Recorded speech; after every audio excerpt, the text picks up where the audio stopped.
championship matches tonight.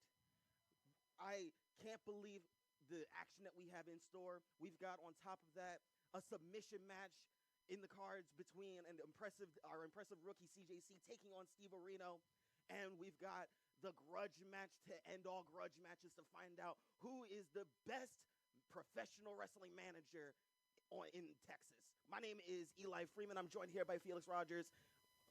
Felix, welcome back, sir. I have to say, for instance, what are we in store for AAPW's final show of 2020? I mean, well, like you mentioned before, the 3 championship matches, always good to see titles on the line.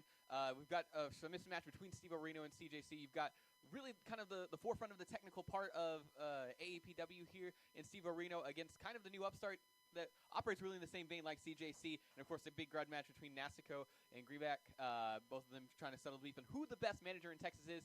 And there's the stakes are definitely high for that match as well. So it'll be very action-packed, very exciting night here for the last show of 2020. Indeed it is. Stakes are very high, especially when it comes earlier over on social media. Nasico sent out a message to T-Ray saying that he called in a favor for this match. And if Nasico and his mystery partner win this match, T-Ray will no longer wrestle at AAPW. And I can't believe, that's a bittersweet moment for you.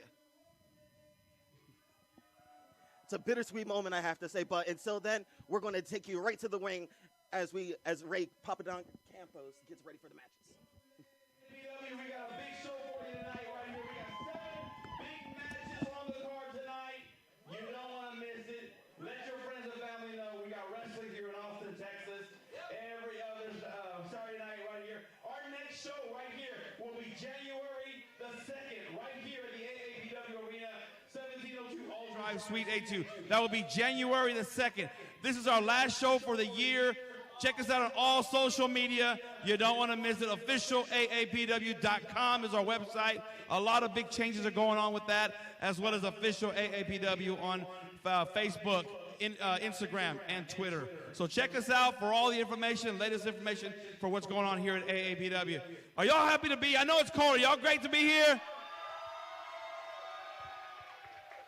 I want to say thank you to the guys. It's cold outside, but they're here because these are real wrestling fans here in Austin, Texas, right? All right, right now I got to do a quick interview because I have to bring somebody out and they want to clear their mind and they asked for this time. So let me bring out to you tonight. They have a tag team match scheduled right now. So let's bring out to you Benjamin Greenback and T-Ray.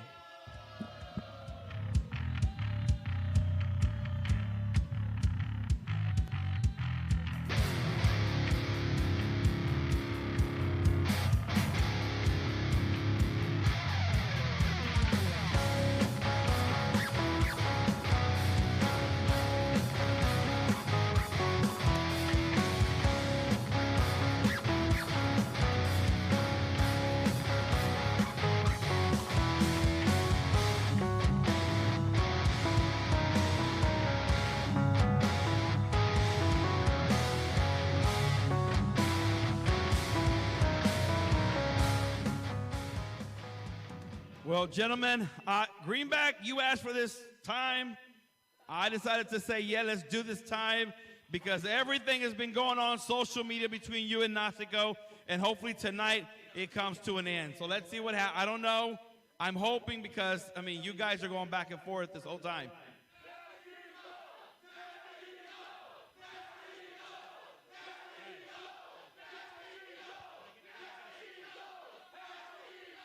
Okay.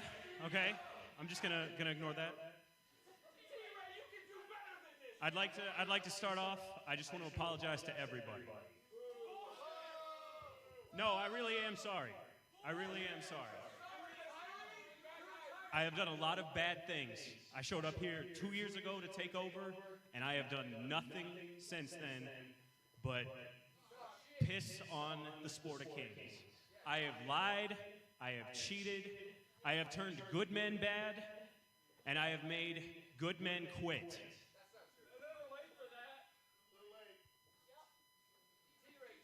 But now, there's somebody out there who's worse than me, and they're giving me a taste of my own medicine, and that's a hard pill to swallow.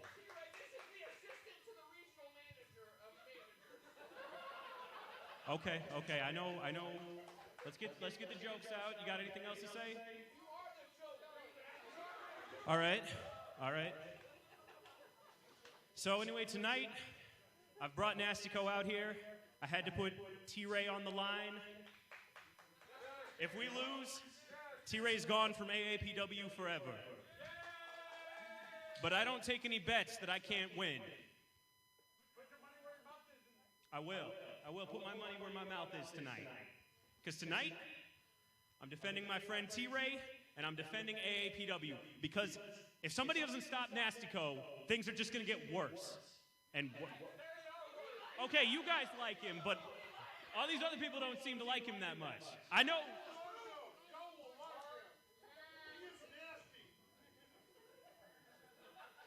So that's all I had to say. All right. T-Ray, tonight you got Angel Camacho here in the ring. That's a big man right there, brother, and you know that's a lot of weight to move around. Let's get one thing clear right quick, because last time I checked, I'm AAPW America's champion, and that means that AAPW is my house. I have been at this school for 4 years straight, loyal to this school. Whether you like me or whether you hate me, you will respect everything that I do in this damn ring. Now, you got yourself in a little situation with Nastico. I have my own personal issues. He spoiled debuts at other companies. He's tried to weasel his way into my career so he can quote-unquote manage me. I don't need Nastico because I kind of trust a person where I can see his face. Now, on the Camacho, big man, big guy. You are not the first super heavyweight that I've been in this ring with. I have been in there with them all. I've been in there with the McKenzies. May they rest in peace. I've been in there with Massive and Michael Faith. There's nothing in this ring that you can do that I am not prepared for. But you have never faced an athlete like me. So tonight, Greenback, T-Ray, we are going to take out the trash, get rid of Nastico, and get rid of Camacho, and send them back up I-35, back up to DFW. There you go. Thank you, gentlemen. Ladies and gentlemen, Greenback and T-Ray.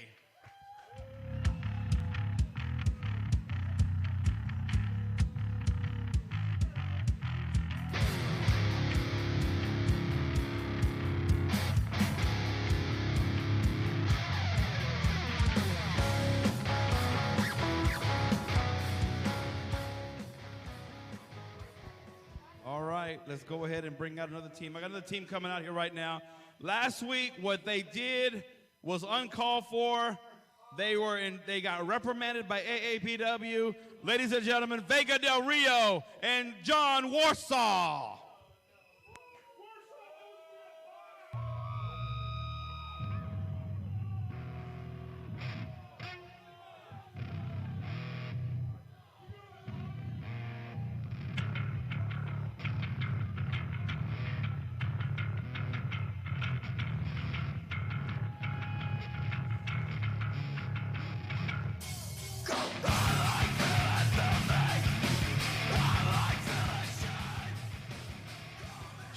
Gentlemen, I gotta ask you, what you guys did to Lucha Legion with those chairs was unacceptable here at AAPW.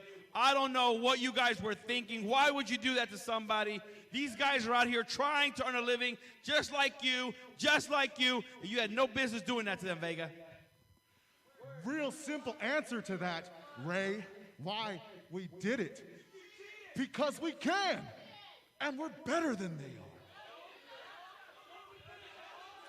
Warsaw, when I saw you pick up Insane, you powerbombed those chairs. Come on. How do you sleep with yourself at night? Well, first off, wait, hold on. Okay, so I just added it up, and I'm going to speak slow because I count about a 37 total IQ out there. So listen up. You're talking about sleeping. Pops, I had a dream last night. I had a dream that Warsaw and Vega Del Rio won the match tonight for the Tag Team Championship. But, I woke up sad. And I woke up sad because they were able to walk after that match. Come on, guys. I mean, I know you want the tag team titles, but come on, there's no need to hurt people in the process. That's what we do. Look at these men. Look at us. We're wrecking balls, and that's what we do. We destroy.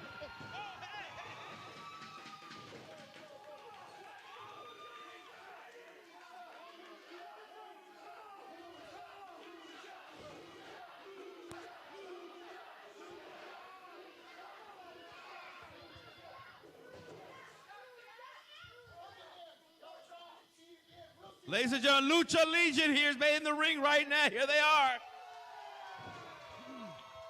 You know, El Rayo, I gotta ask you first. I gotta ask you. I know y'all guys did not take that lightly. What happened? You were hurt. Y'all were badly hurt, and here you are back again for the rematch of these guys.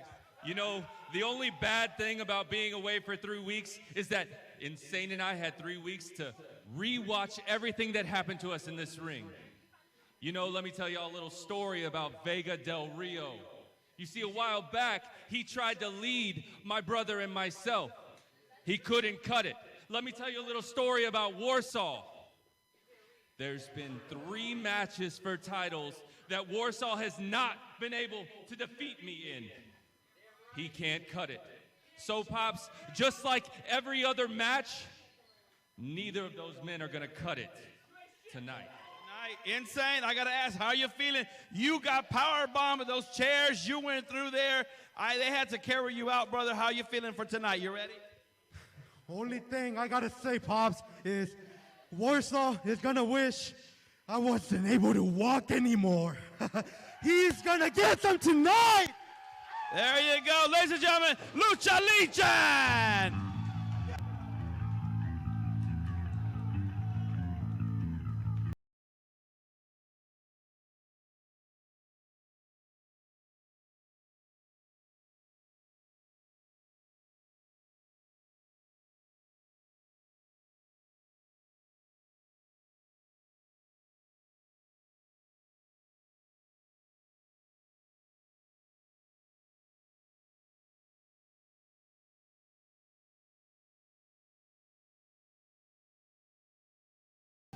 All right, y'all ready for some wrestling action?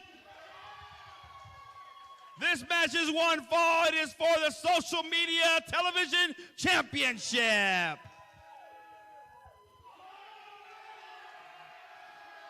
Introducing first, the challenger from Killeen, Texas, Leroy Brown. And what a way to start things off for AAPW's finale of 2020. We have a social media championship match between Leroy Brown and Zach Taylor. And by God, Felix, I've been telling you, this feud has been like reaching just all types of boiling points. We had Leroy Brown, the former social media champion, get betrayed by his former friend, his former mentor, Zach Taylor. Zach Taylor's been on a roll lately, just calling himself the savior of AAPW. What does this all mean between the former friends, Felix? Well, absolutely. I mean, Zach Taylor kind of wanted to prove that while Leroy may show some promise and may show the bit of potential that every future big name in wrestling may have, Zach Taylor wants Leroy to know that one of those big names and one of the reasons people even know the man Leroy Brown. And his opponent, he is the AAPW Social Media Television Champion. He is AAPW's self-proclaimed savior of AAPW, Zach Taylor. First comes the blessing of all that you've dreamed, but then comes the curses of diamonds and rings. Only at first did it have its appeal, but now you can tell the false from the real. Can you trust? He left us scripted messages last show saying that he really wanted to save AAPW from itself. When everything What you touch turns to gold. trying to just find out here tonight. I think it's the first time Everything you touch turns to gold.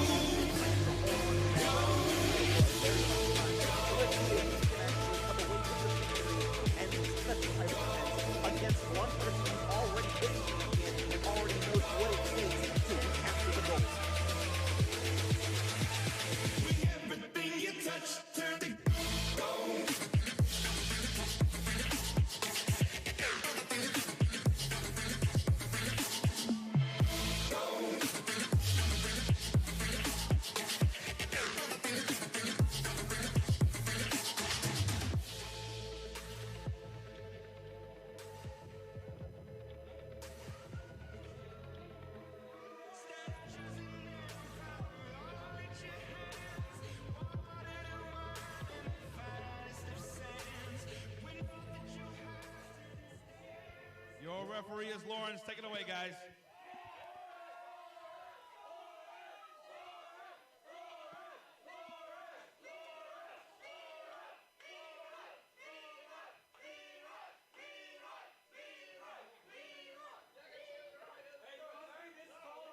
Can already sense the bad blood between these two, and that's what it's all there for.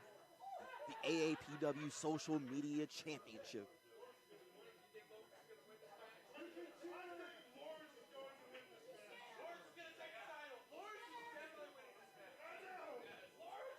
Yeah, we saw earlier, Lawrence having to kind of restrain Leroy Brown there a bit. I'm sure he's none too happy now that he's really lost his first friend, not only in his professional career, but also his first title. I mean, I've always been told this ever since starting into this business. This business has no such place for friends. It's only business. I mean, you can have your relationships and whatnot, but at the end all be all, this is about one thing only, and it's about hard-hitting action. As already Leroy takes it to Zach Taylor, just hammering away in the corner. Yeah, absolutely. Leroy, obviously the blood heating up within him. I don't think he's really looking at Zach anymore as a mentor, as a friend, but as an enemy, which I think really was kind of the one thing holding him back in his match last time was the feelings and the bond was still there, but as we can see now, it's far. It is very, very broken now. A thundering chop across the chest of Zach Taylor. And another one by the baddest man in town. Oh, my. He's taking it to Zach Taylor early and often in this match, and that's exactly what he needs to do to put this match in his favor. Oh, and a Luthes press, and he is just going to town on Zach Taylor. That's exactly what I said earlier. So he has to put this match away very quickly because if Zach being the veteran here in this situation, he can sustain longer. Ooh, jumping, swinging neck breaker by Leroy Brown. Going for the cover. Kick out at 2. And Zach has to powder out for a little bit. Taking a quick break. Yeah. Right, and I don't think he was really expecting this bit of animosity from Leroy Brown coming into it. I mean, if your so-called friend betrayed you like that, oh! Smart thinking by the champion. I was saying, like, in this business and whatnot, you always have to be on your toes. And like I said before, there are no such things as friends. When you have somebody betray you like that, super kick you in the middle of the crowd after you had just had a successful title defense, it's not only insulting, but it's also just like that betrayal of trust. Absolutely. I mean, Zach was really kind of the guiding light for Leroy. Oh, cover. He brought Leroy up, showed him the ropes. No pun intended, obviously, but kind of really was the. Acted as the proper senior that you would for someone coming into the business. And now, with all that out the window, where does Leroy go from here except to claim back what Zach took from him? We don't know about the future, but what we do know, Leroy has to put that aside and focus on what's more important right now, beating Zach Taylor and recapturing the social media championship.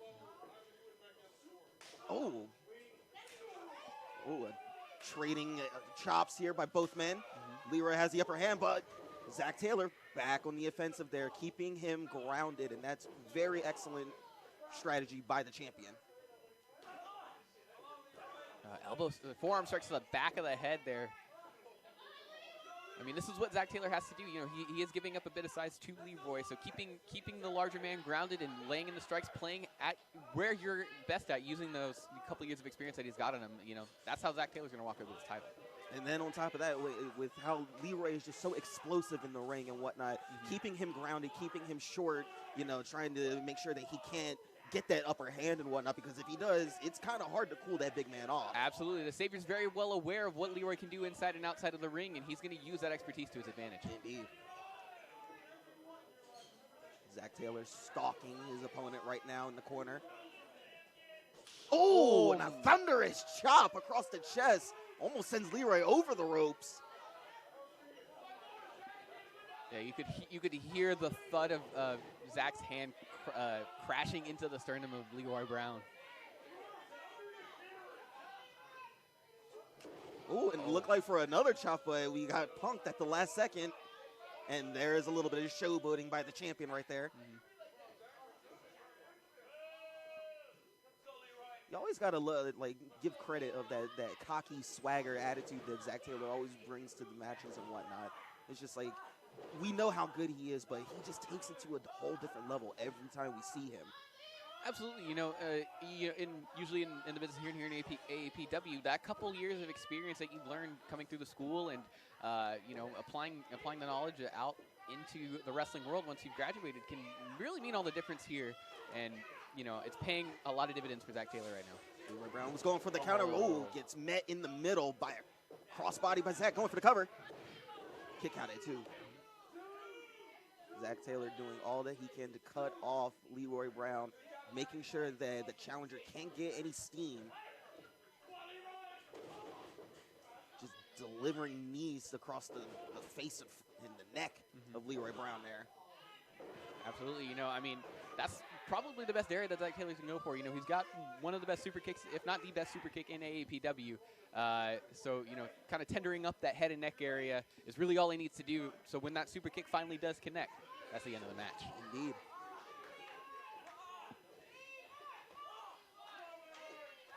Now Zach Taylor playing with Leroy as if he were some sort of toy.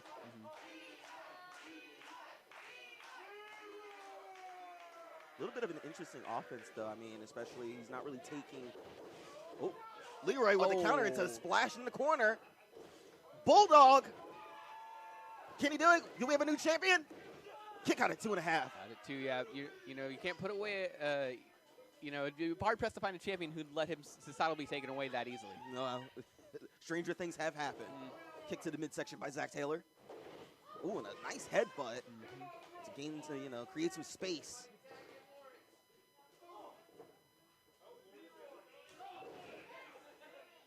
Zach Taylor back on the offensive. I was about to comment earlier, it looked as if Zach Taylor wasn't really taking Leroy Brown very seriously. And it kind of, you don't want to do that, especially in a championship match. You don't want to have that type of mistake and whatnot, not taking your challenger too seriously. True, and I do believe that splash in the corner in the Bulldog kind of sobered Zach Taylor up to that. And now both men trading blows in the center of the ring. Zach Taylor back on the offensive, going for that brainbuster of his. Oh, instead it's a vertical suplex. Going for the cover, going for the successful title defense, but kick out at 2. Zach Taylor jaw-jacking. 6 minutes have gone by, 6 minutes. Jaw-jacking with the fans here. He's realizing that the longer this match goes on, the less of an advantage he has right now.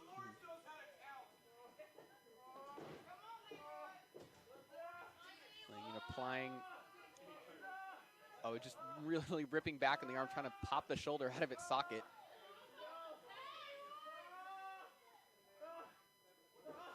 Referee Lawrence Patello there, right on top of the action, making sure that he gets the full verbal submit from Leroy Brown if it does happen to come to it. I wouldn't expect Leroy Brown to quit that easily, though. We're talking about one of the hottest rookie sensations here at AAPW. I would not expect this man to give up that easily. Yeah, especially against Zach Taylor in particular. Oh, and a nice drop kick. You saw the height on that one. Yeah, Leroy Brown's a tall man, so it takes quite the vertical leap to come up there and kick a man right like that right in the face. Zach Taylor not finished with it yet. Oh, going for the interesting pin, but gets a kick out at 2. Yeah, there's a deep-seated cover. Try to put as much weight on there as he could. Try to hook both legs, but Leroy found the strength to kick out. Nice drop kick. Oh, and a kip up for good measure. There's Zach Taylor, the savior, with a little bit of showboating. I don't think those 2 things can go in the same sentence together. Well, showboating and also holier than thou, I guess. I don't know. Maybe it's you just kind of got to soak in the limelight for what you can. Maybe so. They say they do say that a deity's strength is based off of the intensity of their followers. So maybe he's just trying to power himself up like that. Well, speaking of power, Leroy Brown trading some powerful forearms there. Ooh. Both men just. Oh, now it's just turned into a brawl in the center of the ring now. Absolutely. And a super kick. Oh, it did nothing with a big boot of his own. Absolutely. Oh, my goodness. Leroy Brown still on his feet. Fighting spirit. Oh, Leroy Brown shrugs off a clothesline from Zach Taylor. I think Zach has just woken up the bull right now. He's about to get the horns right now. Oh. Big elbow. Clubbing blows here from Leroy Brown. Oh, and a scoop slam. Oh, and it connects and a driving force. Going for the cover. Can we have a new champion? No, we don't. Kick out at 2. The baddest man in town, less than half a second away from reclaiming, becoming a 2-time social media champion. Indeed. But he needs to stay on Zach Taylor right now. He needs to. He can't take time. He has to actually stay on the offense if he's trying to put this man down. He's measuring him up currently. Oh, and that's what I was talking about. Zach Taylor, the veteran savvy, going for the super kick, dodges. Leroy Brown hits him with a kick of his own. Going for the cover. We can have a new champion. Kick out. Oh, my goodness. I thought he had him for there. Oh, my. That had to have been pure instinct at a point. Looked like Zach Taylor was out cold, but he found the will to kick out after a 10 minutes big have gone by. 10 minutes. boot by the baddest man in town. My goodness, that exchange between the dodges between both superstars and how Zach just ate that big boot of Leroy Brown's. I thought it was over at that moment. But Leroy Brown trying to put the finishing blow on Zach Taylor. Zach, tried to kick, gets his leg caught, and then gets a German suplex. Oh, but look at this. Leroy Brown holding on for a second one. Still holding. Oh, my goodness. He's trying to. Zach Taylor's trying for the ropes. Didn't work. He meets the third one in the bridge. Kick out at 2. Oh, my. Wow. Now you've got to wonder, what does Leroy Brown think he's got to do to put this man away? He is reaching in for a bunch of, in his bag of tricks and pulling out everything, but I don't know what more you can pull out to beat Zach Taylor here. Yeah, 3 consecutive German suplexes. That'll put any good man down for sure. Mostly. Oh, and what's this? Leroy Brown setting up for some sort of the double underhook. The double underhook suplex maybe. Zach Taylor trying to fight out of it. Oh, Leroy Brown says he's had enough. He's just going to hammer down on the champion right now, trying to weaken him even more. Zach Taylor retreating over to the turnbuckle. Oh, and look at that. Zach Taylor using the referee, trying to use the referee in his advantage. Oh, my goodness. Batello shoved out of the way, unable to see the low blow, and that's it. I can't believe it. First comes the blessing of all that you've dreamed, but then comes the curses of Wow. diamonds and rings. Only at first did it have its appeal, but now Your winner of the match and still social media champion, Zach Taylor. Well, I mean, if you ever want to talk about capitalizing on an unfortunate situation, that was definitely one way to do so.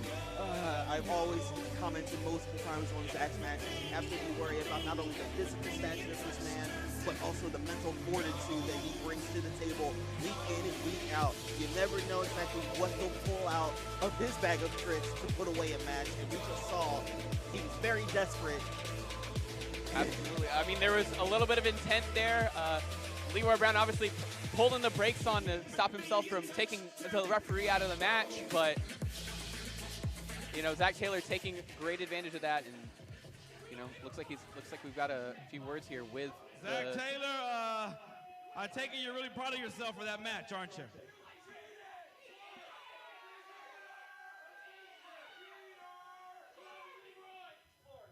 Can I talk?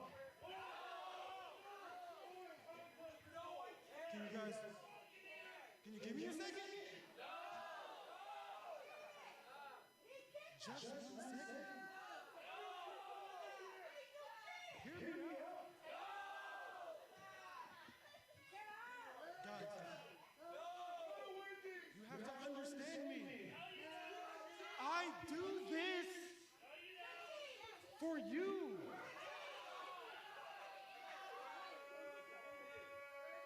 You gotta understand. I want you guys, I want you to be like me and follow your dreams. All right? Pop, you have to understand, don't you? I understand that you just won the match, but I wouldn't be bragging about it. Papa Don, you train. I've watched tapes of you, and you can't tell me that my methods are any different than yours. I don't recall. I'm gonna give you guys the opportunity. All right, go to YouTube. All right, and go to Zach Taylor and follow me. Because there, you can have my personal pieces of wisdom that I'm gonna use to help you guys become better people.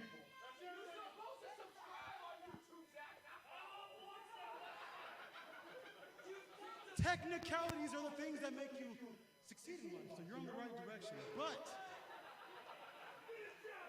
until you, with the art, the knowledge you already have, plus what I can give to you, you're all gonna be, well, failures.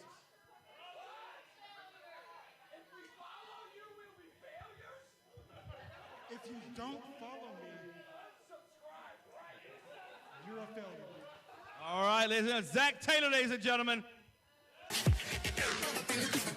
A bold statement by the social media champion, and I'm not taking any chances, Felix. I've already hit, as you see here on my phone, I've already hit subscribe to Zach Taylor because I don't want to be a failure. I mean, that's fair. Looks like Zach Taylor seems to be wanting to guide the AAPW fans on a route of self-improvement. Indeed. But as we bring you to the next match, Ray Campos in the center of the ring. All right, you ready for another wrestling match? All right, this match is one fall with a 20-minute time limit. It is for the AAPW Tag Team Championship.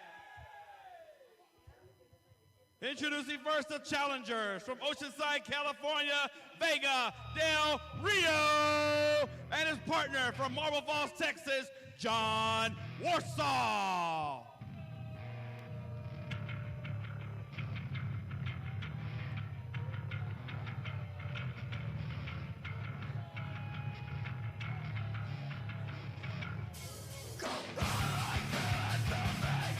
Warsaw and Vega del Rio making their way to the ring, taking on the Lucha Legion. Tag Team Championships are on the line.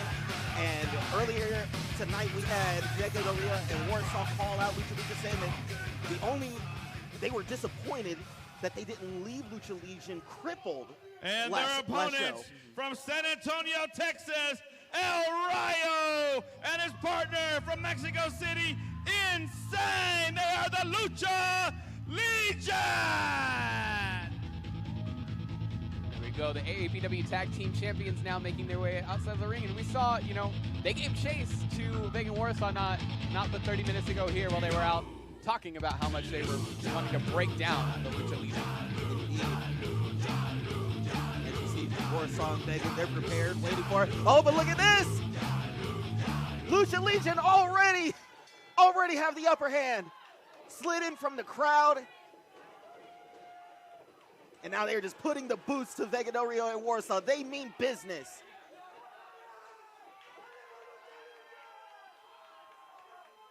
Well, you know what they say. They say that karma's a real Hey, you can't say that right now. Well, karma comes and goes as it pleases, I suppose. I hope that's what you mean. Oh, big dive there by El Rayo. Lucha Legion, the most electrifying tag team here at AAPW.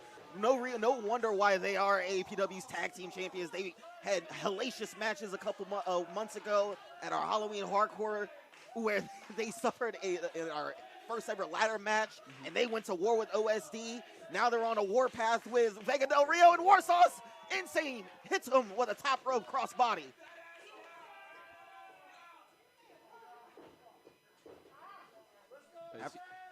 Yeah, two big men down, and now Lucha Legion kind of applying a little bit of guerrilla tactics here, kind of giving Vega del Rio and Warsaw a taste of their own medicine. They're fighting fire with fire there, Felix. And Insane using his full body, taking Vega del Rio down.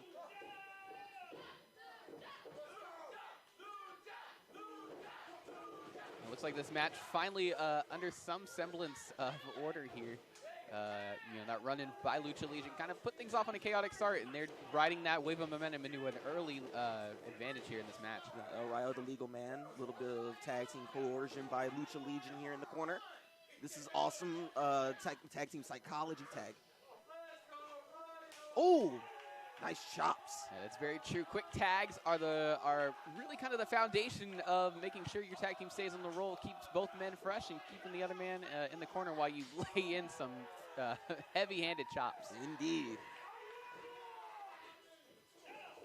Oh, but Vega Del Rio using his power and quick wit with that snap suplex. Just take control back in this match here. As he tags in the big man Warsaw.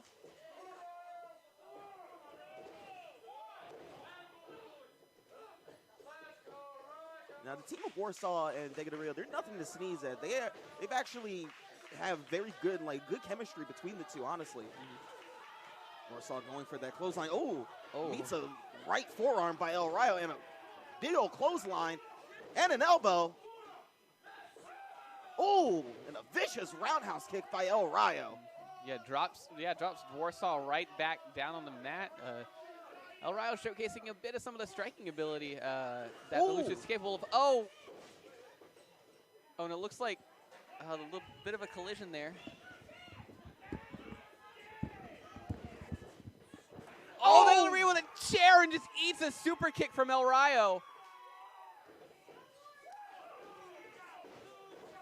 It looks like Warsaw and the referee may have collided heads in this match now. With the referee down, is breaking loose and saying big chair shots to Warsaw. Oh, what's this? Lucha Legion. Oh my, a guillotine with the steel chair. Insane is trying to cripple this man. My goodness. Oh, Lucha Legion. I don't think it's about the tag team champions. I think it's about a payback, sending a message what Warsaw and Vega Del Rio did to Lucha Legion not too long ago. Absolutely, you could see the banged up chair that pulled out. Looks like that may have been the same one that Warsaw and Vega used last week on these two, and all the save there by Vega Del Rio. Warsaw would have suffered I don't know, all types of concussions had those chairs actually hit the top of the skull. Absolutely, there. That man would be seeing more than stars. He'd be seeing entire galaxies if that concerto was set to hit. See Papa Kamba checking in on our referee. Ladies and gentlemen, Maggie Klein has called this match a disqualification. The winners of the match and still tag team champions, Lucha Legion. Well, I mean the match ruled disqualification.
That was a crazy match right there. Here we go. All right, here we go. Ready for the match? Let's get it. Here we go. Matches one fall, the 20-minute time limit. It is a handicap match. Introducing first from Eagle Pass, Texas, Alberto Reyes. Well, as you see, as we move into our next match, Making his way to the ring, one of the newest wrestlers here at AAPW. The young vaquero himself. The young vaquero straight out of Eagle Pass, Alberto Reyes. I've got to say, I mean, during his debut match on our last show of APW, he put on a very impressive bout against Jose Valiente. I mean, my man was literally all over the place, just showcasing how skilled he was for how little experience he actually does possess. That's true. He went toe to toe with I believe one of the most veteran men that we've got here at APW. And you know, while he didn't come away with a win, it was still a very impressive showing to the APW fans and a good start to hopefully a very long career for our favorite vaquero here. You gotta also worry about the fact that Jose Valiente is allying himself with Manny Domingo, and don't forget Manny's partner, Ace Seidel. They make up OSD, Old another School participant in the Domination. match. Okay. And this All handicap right, match here could we be go. more And than his Alberto partner, Reyes' he is from bargain Intercourse, for. Pennsylvania. Ladies and gentlemen, Eli Schwartz. You know, it really does take a lot of really cojones, for lack of a better term, to that, you know, Eli Schwartz and Alberto Reyes had taking in a handicap match against, you know, the OSD. I think when you look at the size advantage, I mean, yes, the OSD outnumbers Alberto Reyes and Schwartz here, but you look at the size of Eli Schwartz, I'm pretty sure he's at least 2, maybe 3 other people. That's fair. So I guess in terms of more of a weight versus weight contest, we're equal in that regard, just the body count doesn't quite match up.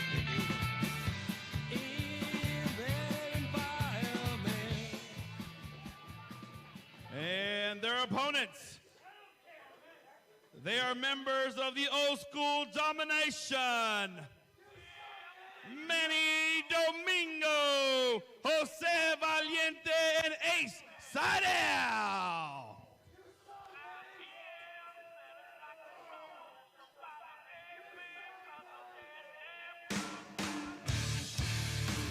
Old School Domination. One of my favorite tag teams, just how well they work together as a cohesive unit. Former AAPW tag team champions, both Seidel and Manny Domingo, both have like combined over 30 years of veteran savvy in the business and whatnot. And I mean, every time I see them, they are one of the smoothest and crispest tag teams out here in professional wrestling. Absolutely, and now not only do you have the cohesion of OSC, but now that they've added Jose Valiente to their ranks, we've got really what might be the most dangerous faction here at AAPW. Indeed. Jose Valiente quickly made a name for himself earlier this year by wagering his career against one Michael Arrow in a hair versus career match. Picked up the win there.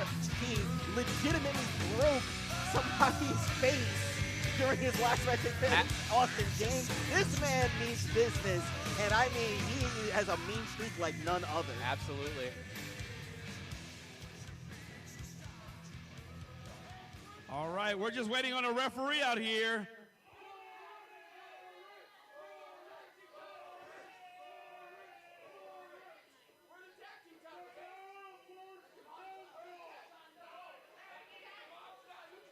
As you can see, we're pretty on the nose here about it with Reyes and Schwartz now. All right, I'm waiting on my ref. I guess we don't have a ref. Do I have to ref this match or what? Will we see a special guest referee? Thank you. Here we go. JC Garcia. Welcome to the match, brother. Take it away, guys.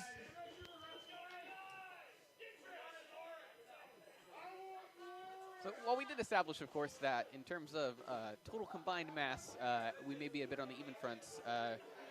With Reyes and Schwartz on the unfortunate side of the handicap match, being a man short in this contest, how do you think that would kind of affect their mindset and their game plan, both rookies themselves, against a trio of veterans? I mean, I've seen Old School Domination's match before. Like, not only do they dominate on the physical side and whatnot with the ring work, but you also got to understand that they get into their opponent's minds quite often. Mm-hmm. And it's always like you have to have eyes in the back of your head or constantly look over your shoulder, because you never know if you're in the advantage, they could be right behind you trying to cut you off at any point in time.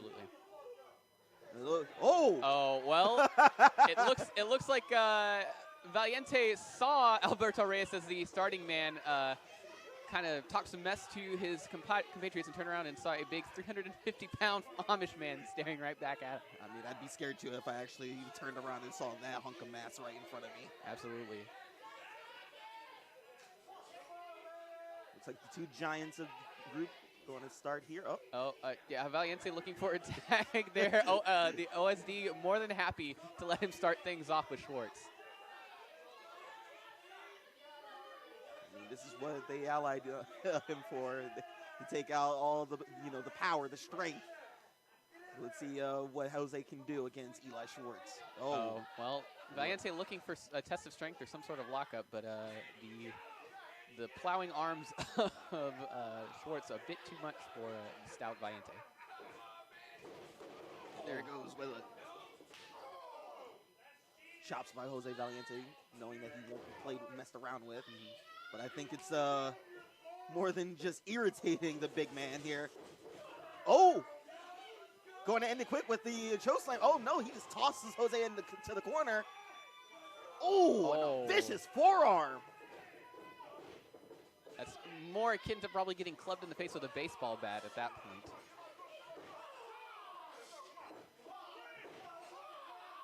Shoulder tackle after shoulder tackle. They're thrusting into the corner there. Uh-oh. Oh! And a frying pan type chop. Cast iron all the way through, sending Valiente down to the ground. You even see his partners react to the sound of that. Oh, my goodness.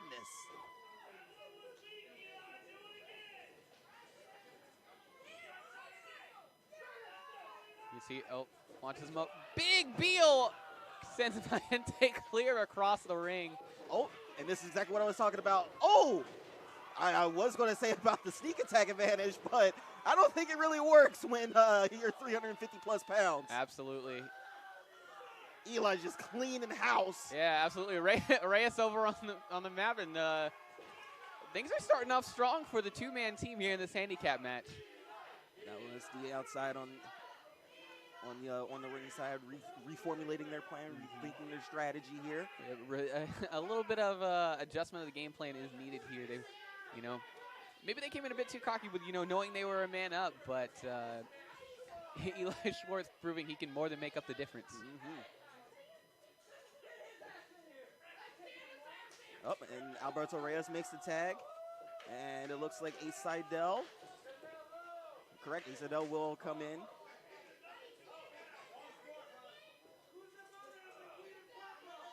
A little pep talk between old school domination here. Yeah, kind of got to loosen the shoulder up a bit. He took a big shoulder tackle from Eli Schwartz there, but we'll see what he does here against the Vaquero.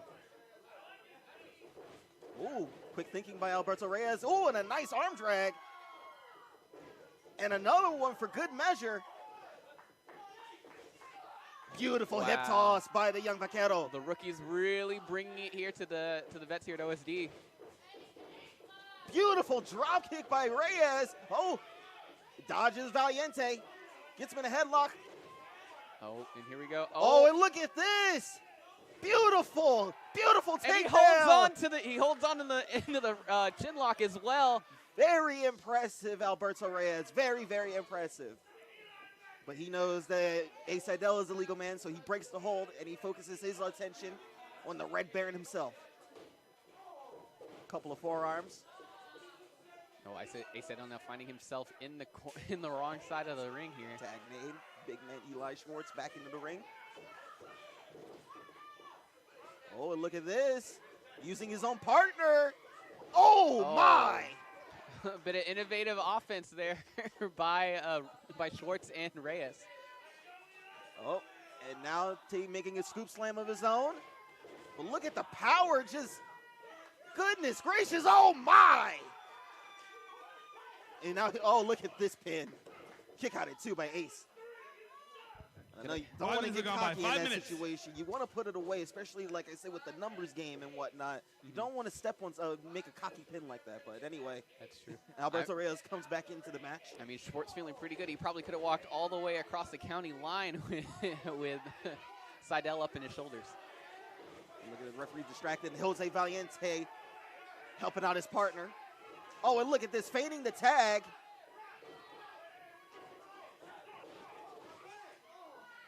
You can see, well, OSD finally finding a way to use the numbers game to their advantage. Domingo providing a distraction, and now Valiente looks like he's now the legal man, and a stalling vertical suplex there. Oh, show of power by Jose Valiente. Going for the quick cover there. Oh, but covering with authority as Alberto kicks out at 2. Yeah, those stalling vertical suplexes are scary. That blood rushes all the way to your head, and you get a sense of vertigo by the time they finally let you hit the mat. Indeed. This is the mean streak that I was talking to you about earlier. Jose Valiente. Now this is the worst spot here for Reyes and Schwartz. They're the big man out on the apron and down 3-2. OSD starting to pick up at the meat and bones there of Alberto Reyes. Back body drop by Manny Domingo, 20-year veteran here as he, goes for a running elbow, going for the quick cover. Kick out at 2. Manny Domingo slowly analyzing his prey right now, just picking apart piece by piece.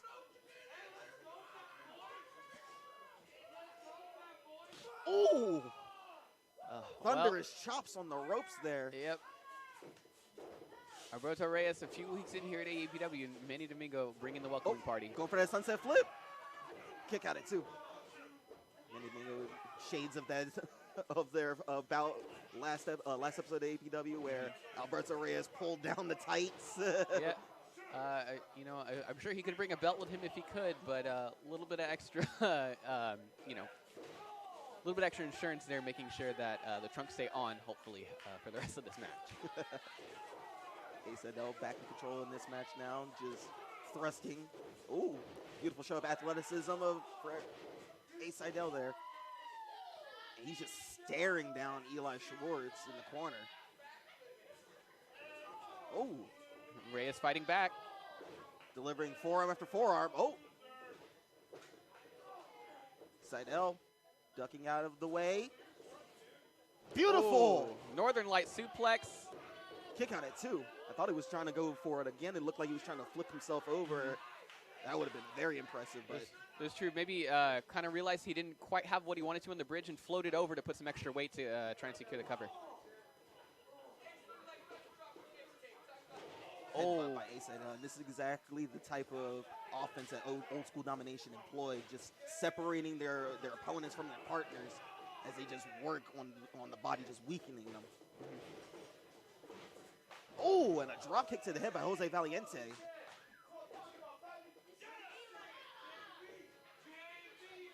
Holding the center of the ring. Kick out at 2. You gotta hand it to Alberto Reyes. He's just like got that heart, that determination to never quit, to never give up. Well, absolutely, and coming from someone you like we said, debuted just on the last episode. You work these months and these years up to finally making your debut in the ring. It'd be hard to say it's all for naught if you don't go down swinging. Alberto tried to go for that bulldog variation. Jose caught him, and he's still back in control. Just slammed Alberto Reyes into the mat there. Valiente jaw-jacking with some of the AAPW fans out there. Oh, vicious chops.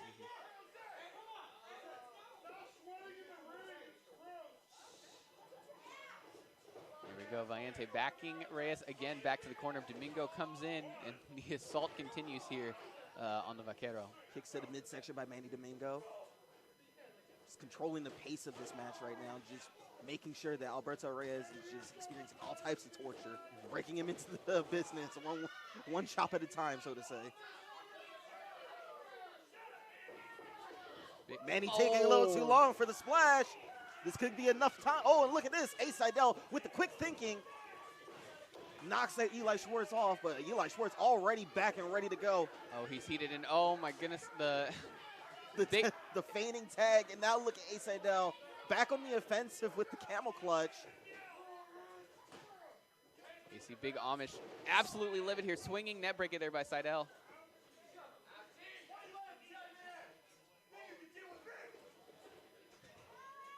This is where the numbers game really comes into play.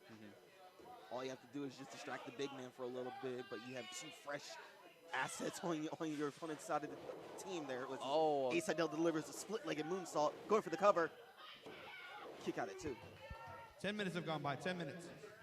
At the 10-minute mark in this match, and you can see, halfway towards the time limit that the OSD really finally using the numbers game in their favor. They're keeping the big man on the apron, which is, I think, going to be their main key to victory here. Snap there by Manny Domingo. Oh! Kicks to the back there. Manny taking his time. Oh, but look at Alberto. He's trying to fight back. Yeah, Ray's still fighting. He's had to face an onslaught of all 3 members of OSD by himself, but he's still showing a little bit of heart there. Reverses the suplex. Oh, Manny reverses. Beautiful power slam by Alberto Reyes. This is exactly what he needs to get his partner in or to make a cover. And it looks like he's going to reach for his partner. Can he reach for Eli? He makes a tag, and now the big man's back in. Here we go. This is exactly what the 2 needed. Big Amish back in the ring. Double clothesline. Oh, and look at this. Samoan drop by the big man. Eli Schwartz is cleaning house. Oh, my. Just planting Manny Domingo. Oh, and a boot to Jose Valiente. Picks Domingo up. Knows he's a legal man. Uh-oh. Oh, I think he's setting up for the choke slam. On Valiente! Oh my goodness! Crashing him down, takes him out. Seidel standing up. Seidel doesn't know where he's at right now. Oh, maybe he does. Going for the Pele kick. Oh, and Reyes taking out OSD on the outside. Shots to the gut there. Seidel going up top again. Top rope.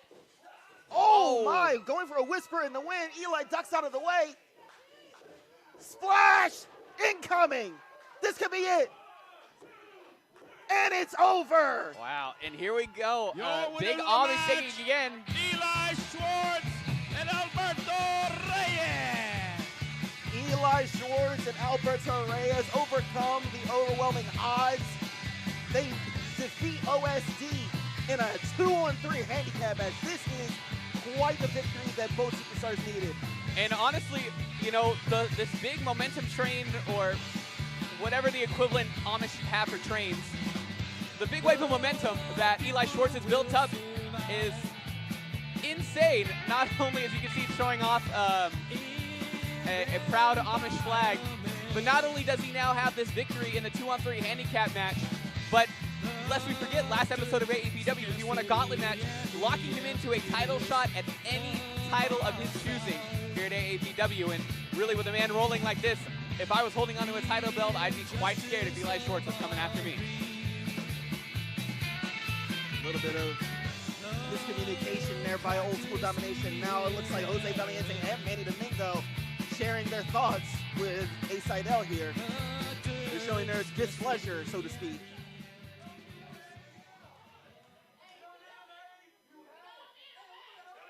That's true. Seidel, did have they had the upper advantage. They kept the big man on the feet. The Pele kick looked like it had to put him away. Right, but Seidel maybe getting a little bit too greedy there. That miss on the whisper in the wind, and it ended up costing them the match. Yeah, the dissension in the ranks there between Manny Domingo, Jose Valiente, and Ace Seidel. Let's see if they can get back on the same page, hopefully in the future. Oh, a little bit of shoving there. Well, I mean, in situations like that where in a handicap match, you've got Let's give it up for the OSD, ladies and gentlemen. I mean, you've got the man advantage. You've got, the experience advantage. You kind of got to rack your brains to think what might have went wrong. And looks like Domingo Valiente think that Seidel may have been the common denominator in all those mistakes. Well, still to come, we have an awesome grudge match main event tonight where we will settle who is the best manager here in professional wrestling. All right. Well, we have Nastico and his partners taking on Greenback and T-Ray. Want to ask you right now, please let your friends and family know about January the 2nd. We're back up here again at the AAPW Arena. You don't want to miss it that night right here. Starting the new year off right, the day after New Year's. You want to start 2021 right at professional wrestling here at AAPW. So make sure you join us here on January the 2nd right here at AAPW. All right, let's go for the match. Are we ready?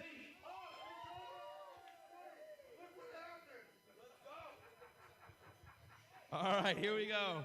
This match is one fall. It is a submission match. The object of the match is to make the other man submit. Pinfalls are not allowed in this match. You must tap out and submit in this match. Introducing first from Houston, Texas, he is the pinfall wizard of AAPW, Steve O'Reno! So a submission match, not the most common archetype you would see here in AAPW, but in a match between two very prominent people who devote their styles to the technical side of wrestling. This is right up both men's alleys. I was about to say it was going to be a technical delicacy, to say the least. You guys, Steve Areno, the pinfall wizard, not really in his element, but he still happens to have some of the bags of tricks in that arsenal game. Not only is he known as the pinfall wizard, but he is very well known to be like a submission artist himself, and he's taking on another one of our hottest rookies here at AEW, Caleb John Cartier, CJC. And this man has had quite the mean streak. He took on Steve Areno last episode of AEW, came away with the loss, but instead of taking the man's stand, CJC went the other route and tried to break Steve Areno's arm with that vicious dungeon lock of his. Absolutely, and that's his opponent, he is from Toronto, Canada. Caleb Jean Cartier, CJC. Pops might be getting an earful after this for not putting a little bit of Canadian flavor into Caleb Jean Cartier's name. Indeed, I mean, you know those Canadians are always so pretentious with how you pronounce things. Well, you know. It's not Quebec, it's Quebec. Quebec, yeah. Well, you know, I was able to talk to CJC a bit before this matchup, and he said he's going to run the veteran Steve Areno through a whole gamut of submissions from A to Z. JC Garcia, take it away, guys.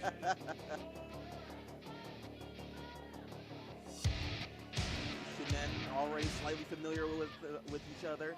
As I said before, last episode of APW, these two men faced off against each other in an exhibition bout. But now it seems a little bit more bad blood between these two, to say the least. Absolutely. I mean, you know, the attack in the dungeon lock application by CJC after his debut match last episode is what led to the submission match. As Steve-O saying, you know, if this is how you want to roll, kid, let me show you how the veterans do it down here in Texas. Indeed. And as you already see, Steve-O already in control, using his amateur wrestling background to get the upper hand as he attacks the left leg of Caleb Jean Cartier. Yeah, a deep-seated half crab there by Steve O'Reno. Got him in the center of the ring, nowhere to go. We'll see if CJC can find his way out. Ooh, beautiful transition to the front face lock. Yeah, he slipped out, but only for a moment. And now Steve Areno still attempting to pin down and control CJC. Oh, CJC countering himself. As you see, he's already going for that arm here, making sure it's nice and favored, nice and weak, so that way he can apply the dungeon lock. I believe that's what he wants to make Steve Areno tap out to. He wants to make Steve Areno tap out to the dungeon lock only. But we'll see if Steve Areno will allow him to get that. Yeah, of course. I mean, it's all part of the culture. You know, the dungeon lock innovated and created by a Canadian wrestler, someone who was a graduate of the Heart Dungeon. You know, what better way to take someone out than with a move straight from your own country? Steve-O applying the guillotine choke, wrapping his legs around Caleb Jean Cartier. Remember, there's no pinfalls here, so even though the shoulders are down, it won't matter. You have to make your opponent submit, tap out in order to win this match. It's a good reversal too. Steve-O, of course, was using the body scissors to apply that extra pressure, extra weight. CJC found his way out, and now putting some pressure there on the arm and shoulder of Steve Areno. Steve-O using veteran savvy there. Oh, looks like he's going right back to that leg there. It'll be interesting to see what type of submissions we see. Oh, my goodness. Wow. Beautiful leg lock there. Yeah, turning him over. You were saying earlier, it will be interesting to see what type of submission Steve Areno employs here. I mean, as we said before, he's mainly a pinfall wizard known to sorts. We haven't really seen submissions by Steve Areno as he applies the STF on Caleb Jean Cartier here. So it'll be a very interesting type of match to see what type of moves Steven Reno pulls out of his arsenal here. Absolutely. You see CJC attempting to crawl to the ropes there. Good transition there by Steve Reno, working the leg with that knee bar transition in the STF. But seeing that CJC has no intention of submitting just yet, goes right back to work on that leg.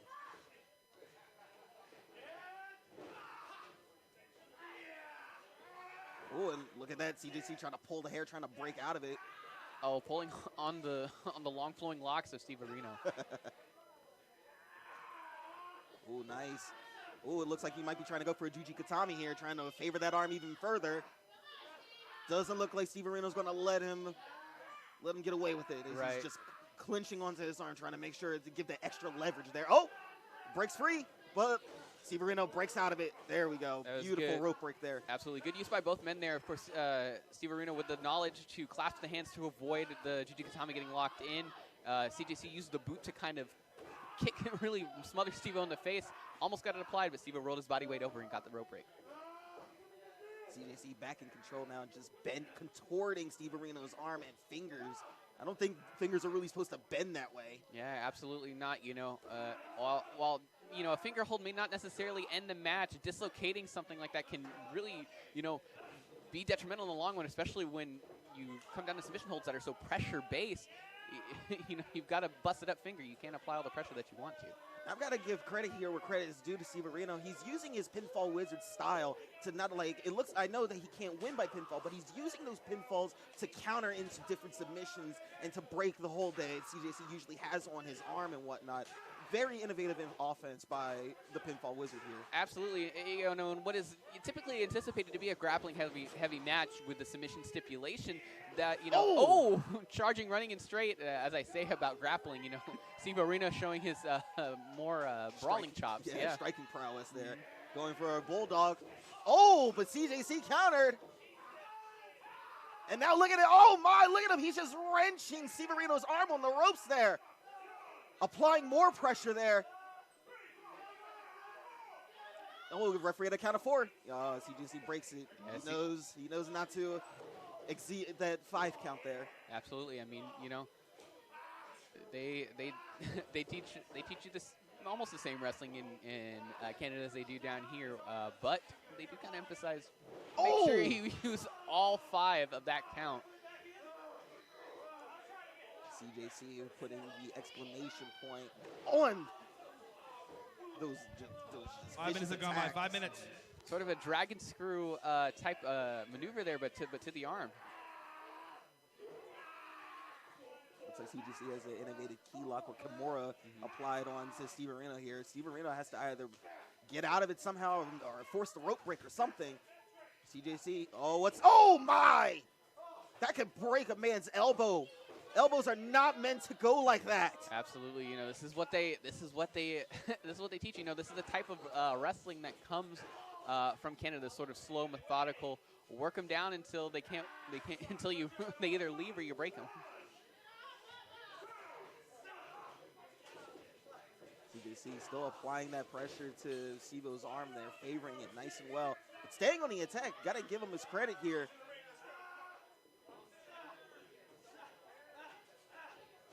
What's this? Oh, yeah, still, CJC still just wrenching that arm, using the ropes as leverage there. Sivo using his long legs there to kick out of that and break out of that little submission there.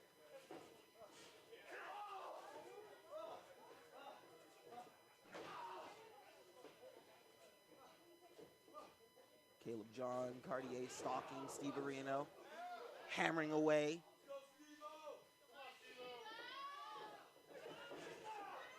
Steve-O trying to get back into the offensive, trying to create some space with those shoulder thrusts into the corner. Trying to slow the momentum of CJC down. Oh, looks like Steve-O went for the Irish whip, but the arm gave out at the last second. Yeah, CJC held on to the top rope there, and kind of that bit of snap that you do when you initiate that Irish whip. It looks like it may have messed with the shoulder there. And now CJC applying that Juji Katami. Steve Reno still clasping on, trying to hold back. Yeah, just rearing back on that. CJC tearing into Steve Reno like a big plate of poutine. Poutine? What? You can't say that. We'll get the No. Poutine. It's like a Canadian dish. It's like fries and cheese curds and gravy and stuff like that. You're making that up. No, whatever. poutine. Poutine. Yeah, poutine. Okay, I'll take your word for Look that. it up. Google it. It's fine. Google.ca. It's the first result. I hope.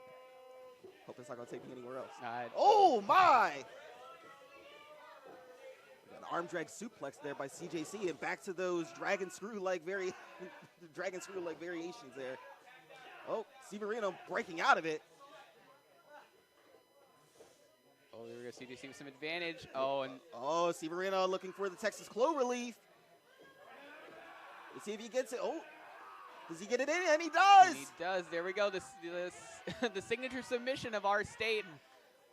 Welcoming the Canadian immigrants. Got it locked in center of the ring. Is CJC going to tap? Oh, he actually breaks out of it. That's true. And like we were talking about earlier, you know, Steve-O really wasn't able to cinch it in as deep as he wanted. That shoulder's been worked on all match, and CJC going right back to it again.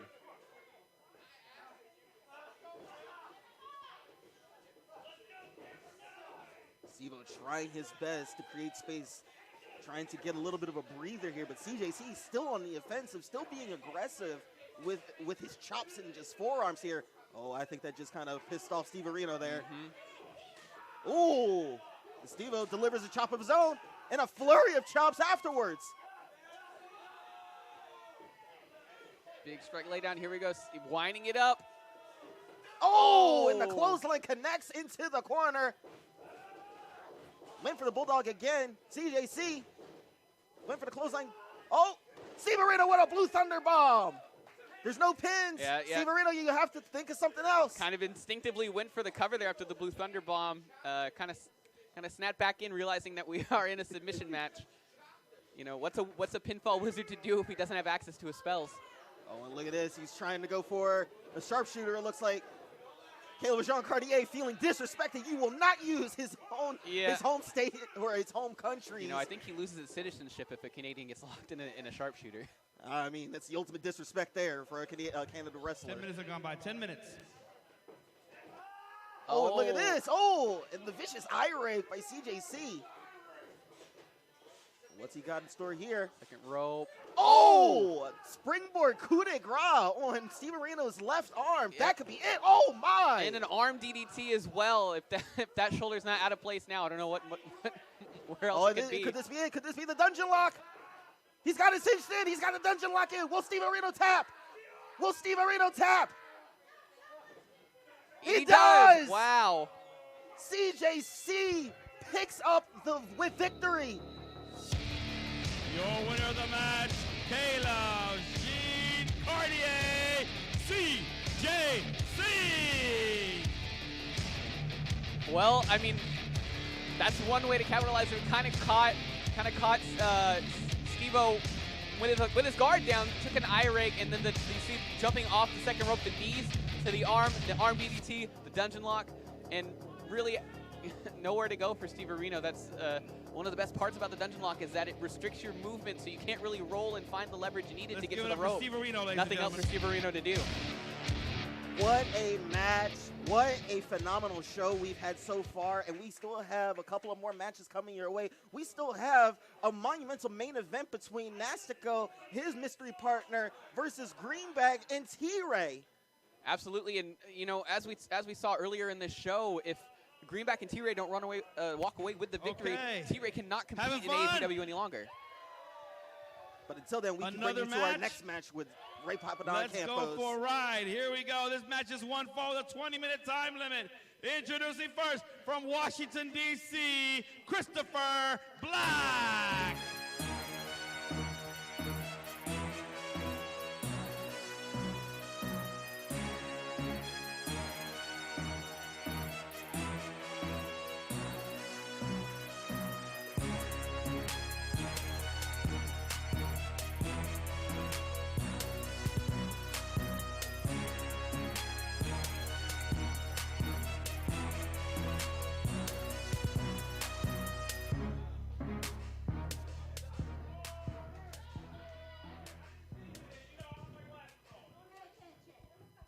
And his opponent, he is from Austin, Texas, Austin James.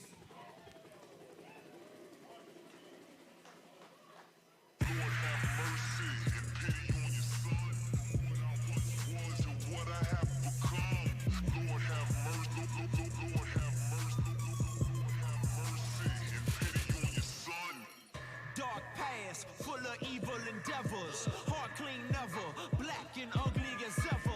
However, I see my family die from them rocks. The fiends on blocks, including my own pops. Homie, I seen too much to drink them 2 cups. Can't lean on the lean, already way too screwed up. Was way too gone, I was way too cold. 50-yard Hail Mary, I was way too thorough. I was Tarzan, raised by gorillas. Your referee is Lawrence. Take it away, guys.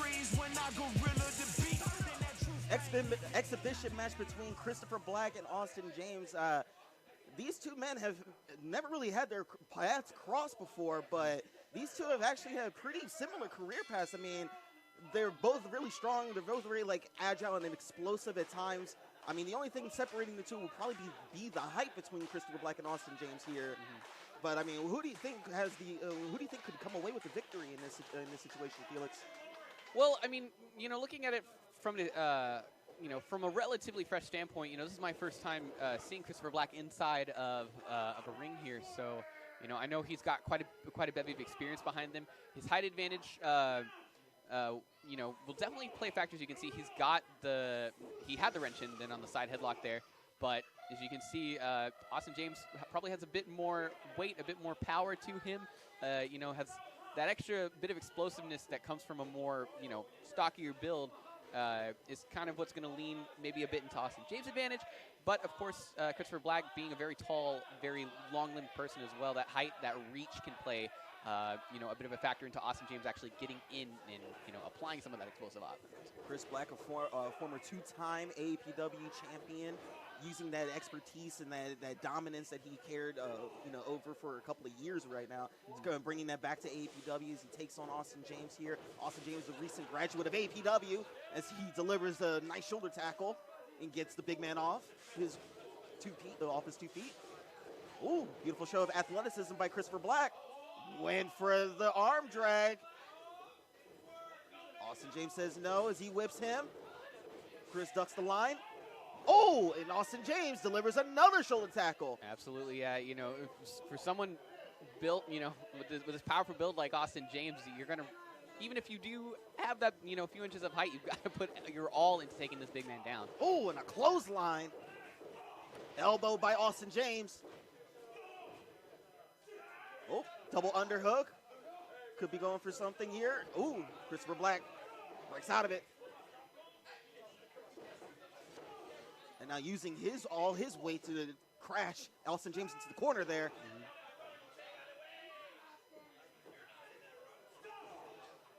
As I was saying before, you got just analyzing Christopher Black, former 2-time AAPW champion, using that prowess, that knowing what it takes to actually, dictate a match and dictate the whole flow of everything like that. That's something that you can't take away from Christopher Black. I mean, even though he's on a different path, so to speak, nowadays, he still will always have that dominance. Well, absolutely. No matter where you meet someone in their career path, someone who's made it to the top of the mountain, who's held the top prize in, even in a more school-focused or a promotion like AAPW, that bit of experience, that bit of knowing that you have what it takes can really take you to certain places in a match and really give you that sort of competitive edge that you could have over your opponent.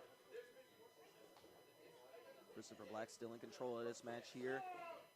Ooh, trying to drag Austin James here. Oh, yeah, James kicks out of it. Austin James, a recent graduate of APW, as I said earlier, survived one of the longest times in our gauntlet at over 60 minutes. That just shows the endurance that this man is willing to do, what he's willing to put himself through to just to follow his dreams and become a professional wrestler here. Absolutely, 60 minutes is no laughing matter. 5 minutes have gone by. 5 minutes.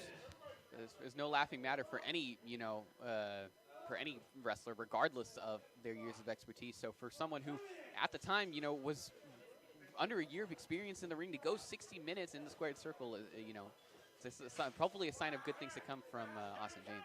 Oh, snap. Christopher Black using those forearms. Oh! Counting away. The referee has to break it up, but has the damage already been done to Austin James' sternum? Yeah, that's true. You know, you can't really tie somebody up in the ropes like that. Referee Lawrence Patel there on point to tell Christopher Black, you know, hey, you gotta respect the ref, gotta respect the count. Oh, Austin James was trying to go for his little bit of offense. Christopher Black says no and delivers a thunderous lariat to Austin James there. Going for the cover, hooks the leg, kick out at 2. See, that's what we're telling you. He put a lot more force behind that lariat compared to his shoulder block from earlier, and it took the big man off his feet. Indeed, and I think that's the type of offense Christopher Black has to employ here if he wants to put Austin James away. Sleeper applied, it looks like. Trying to keep Austin James off balance here. James trying his best to, oh my. Went for a fireman's carry. Christopher Black fights out of it with his elbow. And he takes the big man down by attacking those tree trunk legs of his. Going for the cover, hooks the leg. Nope. Kick out at 2 by Austin James. You see a little bit of frustration starting to set in there by Christopher Black. You know, he's got a strong upper hand in this match and looking already to start putting away. James, great ring awareness using the rope break, but Christopher Black says no and pulls James's corpse into the middle of the ring. You see referee Lawrence Patel giving him an earful there.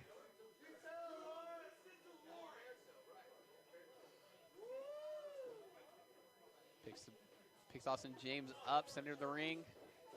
Oh, look at it, the roll up by Austin James. Oh, and a beautiful rope right there. Beautiful ring awareness by Christopher Black. You see those long limbs, the height of Christopher Black coming in pretty clutch there. Is able to shimmy on over and grab the ropes, breaking the pin. Now those clubbing blows by Black. Oh, and look at this. Austin James says, give me what you got. Oh, and look at this. Austin James showing Christopher Black how to really lay in those forearms. Christopher Black creating space, but Austin James back on the offensive. European uppercut. Coming in like a cannonball is Austin James. And a splash in the corner to finish it off. Oh, Austin James going for that full Nelson bomb. Oh, instead of the full Nelson slam, going for the cover. Kick out at 2. I thought he had it for right there. Didn't really quite get all of his weight on top of Christopher Black there. He found the wherewithal to kick out. Austin James trying to figure out what he has to do to put Christopher Black away. Oh, went for the rolling senton. Doesn't connect. Christopher Black back on his feet. Oh, what's this? Oh, my! Big choke bomb. Not quite going to do it, though. Austin James, you see, didn't really quite position his legs on top, get the shoulders pinned down, and a man explosive like Austin James is going to kick out every time.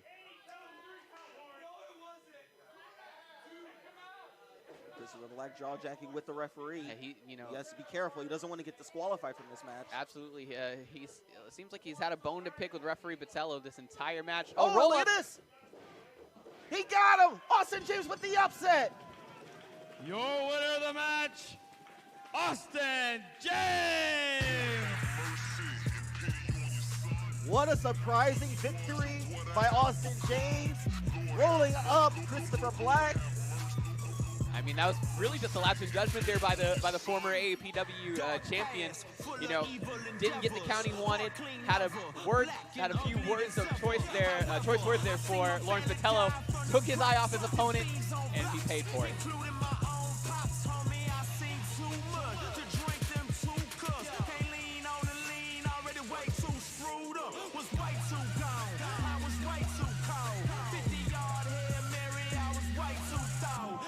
Signs of frustration for Christopher Black as he throws a temper tantrum in the center of the ring there.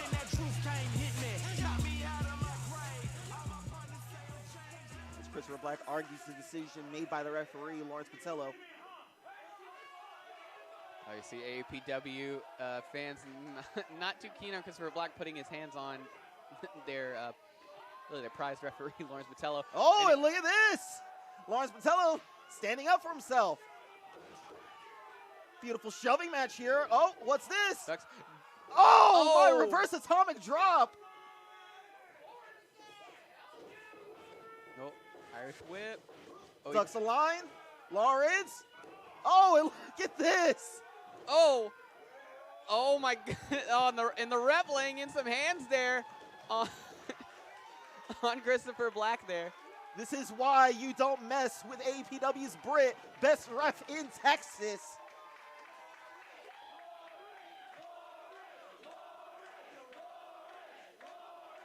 Just because he wears the white and black stripes does not mean he will not leave you with black and blue marks. Absolutely, one of the few things they tell. Oh! Thunderous big black boot by Christopher Black. Oh!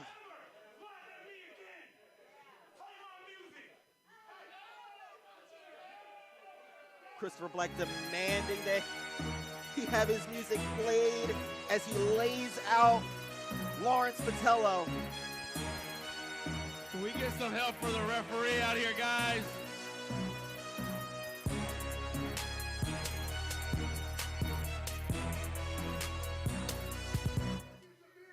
Can we get some help for the referee out here, guys? JC, come on, he needs a referee help. Yeah, I mean, big boot basically just knocked Lawrence Patello unconscious there. See his fellow Let's referees give it up for Lawrence, ladies and gentlemen. I'm going to help this man out. Sign of just the ultimate disrespect. Just because you don't agree with the referee's decision in a match does not mean you should lay your hands on the person that lays down the law here at AAPW. Absolutely, you know You know what? That was uncalled for. I'll tell you what. January 2nd, right here tonight, I'm making the match. January 2nd, Christopher Black versus Lawrence right here, January 2nd. Well, Papa Don laying down the law here. Lawrence will not be reffing the match. He'll be wrestling in the match.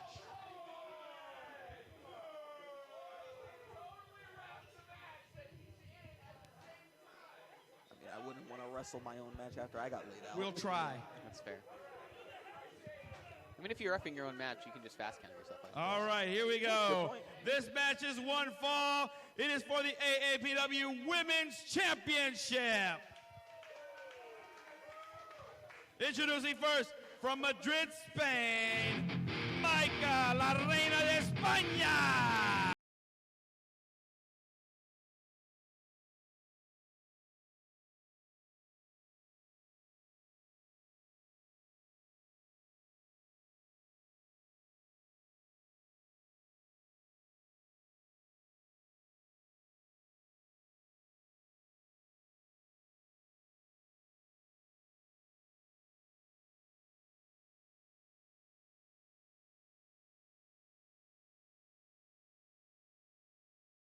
As they say, Ava Wild just ran through every challenger, like, put in front of her. I don't see anybody throning her with her title run anytime soon, but we'll see if Micah can change the outcome here. Absolutely, and I had the fortune, or depending on how you look at it, I suppose the misfortune, I got to sit down with Ava Wild in the Buckle Bomb podcast this week. Kind of got to talk about, her journey to becoming a wrestler, an accomplished power lifter, held multiple state records in Texas for years. And now, of course, the AAPW Women's Champion made the call out. Any woman in Texas, come to AAPW, test your mettle against really our newest powerhouse here in AAPW.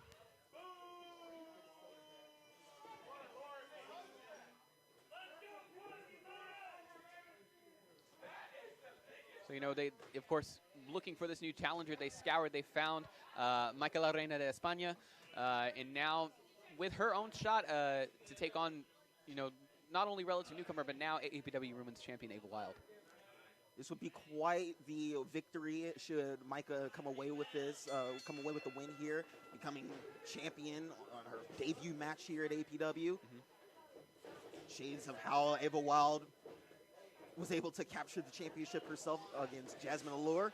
Absolutely, and you can think, of course, Ava Wild already showing great prowess in the ring. You know, this is only her second career match, so not only did she shine pretty bright in her debut match, her first time ever wrestling in a ring, she ran away with the women's championship in convincing fashion. But now, as the champion, do you think that the mentality kind of shifts a bit, even if you are a newer wrestler? I would have to say, for normal champions, it's all about protecting what's yours and being desperate enough to find any way to successfully defend your title. But in the case of Ava Wild here, with how strong and dominant she is in the ring, I don't really think it matters. All it really matters is if she gets your hands on Micah here, it's pretty much over. Well, yeah, absolutely. You know, women built like Ava Wild are very, you know, they're not very commonplace. You know, you meet these women who specialize in strength, and of course her powerlifting background pays major dividends into helping her transition into the ring. Oh, and Micah delivering a shoulder tackle here. Oh, wow. Hip and Nessa combination there. Yeah, kind of surprised the champion there. Got a 2 count. And I think that it's Micah's offense here to catch the champion off guard, but doesn't seem to be working in her favor as Hannah just gets back in control here. So Ava grabbing a hold of the hair there, taking her over to the corner. Oh! Runs her face straight into the turnbuckle. And when you know that you've got the power advantage in pretty much against any person you're going to face here in the ring, you can kind of just bully them, and that's what Ava Wild doing. They're tying her up inside the ropes. And now Ava Wild using her opponent's hair as a weapon, just guiding her into the corner there, smashing her head, delivering multiple shoulder thrusts. You can kind of see Ava Wild is just like playing around right now, not even really taking this seriously. She knows that she's on a very different level than Micah de Reina de Hispania here. Absolutely, and well, alluding back to the Buck Bomb podcast, when we got to sit down and talk with Ava Wild, she talked about her confidence being her biggest weapon, aside from her, muscles, of course. But going in knowing that she's succeeded in everything she's done prior to coming to wrestling, and that she's already shown that she, has the capability to becoming a star here in AAPW and maybe even further beyond. So that confidence she believes is her greatest weapon. Indeed. Micah trying to fight her way out. She does.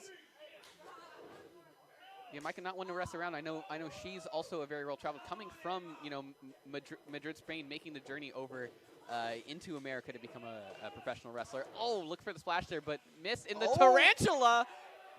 Nice show of athleticism here by Micah. Or I suppose I'm a little rough on my Spanish. I'm not sure what the Spanish word for spider is, but El tarantula, El tarantula, maybe if you say it. Maybe like, yeah. Well, the tied her up in the ropes, got it going. Now big back elbows there by La Reina here. Oh, and a nice drop kick as well to keep the champion off ground here, off balance. Swinging neck breaker by Micah. Could we have a new champion? Hooks the leg. Kick out at 2. It's a good solid cover there by La Reina there. She's got the AAPW Women's Champion a bit back on her feet. She goes to the second rope here. Oh my goodness. The strength of Ava Wild, my God! And a fall-away slam. This was a move that we saw turn the tides in her match earlier. And that's it. Over.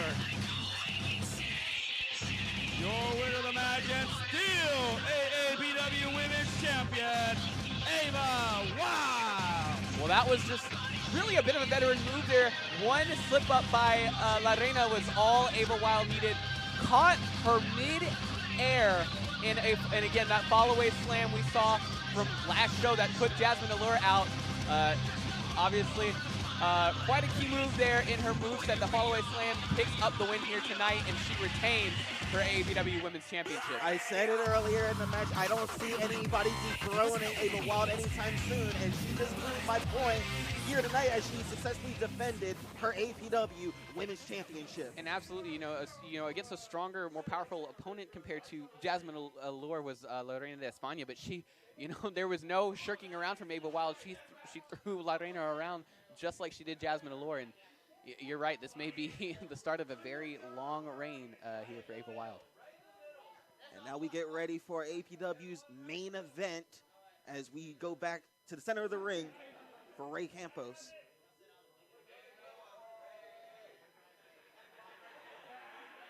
Looks like a piece of someone's ring gear may have fallen off a bit there. I think Ava Wild ripped it off of Micah. You could absolutely convince me that is what happened. I was lucky that I was on the same side of the table during the podcast as Ava, because she was staring a hole directly into Primo. We're ready for the main event of the evening.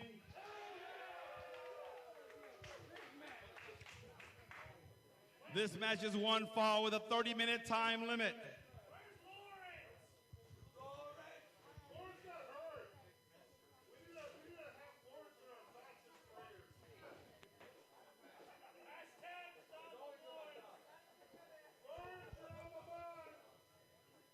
This is a grudge match.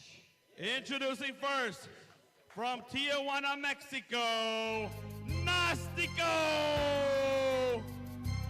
And his partner, from San Juan, Puerto Rico, Angel Camacho! Wow! Nastico calling in the big guns, calling in a favor to Angel Camacho to take on Greenback and T-Ray. Now, oh man, we already knew how slimy and detestable Nastico really is, but when you have somebody as big as Angel Camacho as your insurance, now that spells a daunting challenge for America's champion, T-Ray. Yeah, as you can see, the absolute size to Angel Camacho there. Definitely north of the 300-pound range. But we, Stay back. Come on, music. Shut your mouth. Listen, my name is Nastico, and I am the best manager in wrestling. Which means I am the best manager in Texas, which means I'm the best manager that's ever stepped foot into this dumbass building. Listen, shut your ass up. At least it was nice of Nastico to wear a mask out. Tonight is the last night any of you will ever see T-Ray wrestle. Shut up! Shut up! Shut up! We're not here! We're not here for your plot! Do you hear me? I do not care about any of you! We're not here to be friends with any of you! Angel Camacho even taking I don't care! to I'm not here for AAPW you! fan base. I'm here for a payday and to get rid of that man that y'all call T-Ray.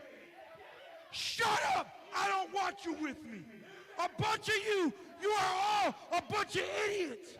The fact that you allow us to come in here and you cheer for us, huh? Are y'all stupid? You're a bunch of idiots. I don't care. The man lives here. We're the newcomers, and you're an idiot. You're an idiot. You see Camacho having choice words with an AAPW fan. I wonder who hurt that man so badly that he has to take all of his rage on Greenback. Yeah, I mean, Greenback's cares a about businessman you, first, kid. Some of us are very anti-capitalist. Sit down I don't hate and the guy. watch me do what I do best.